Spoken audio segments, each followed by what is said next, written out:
When we open up a customer card, we have all of the fields, from the customer, and we can click this show all, show more, or show less fields that are in here.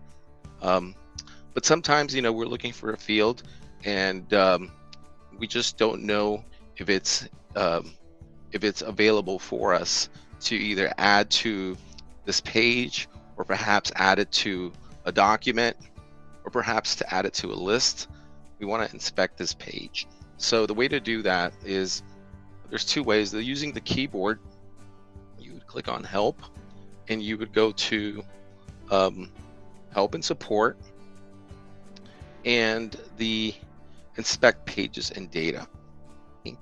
And this shows you all of the fields they're available in that um, in that customer table card.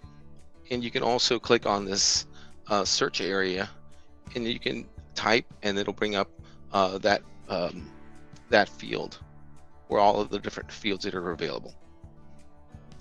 You can also click on view table, and it will, from here, from the page inspection, if you do that view table, you'll be able to see all of the information that's available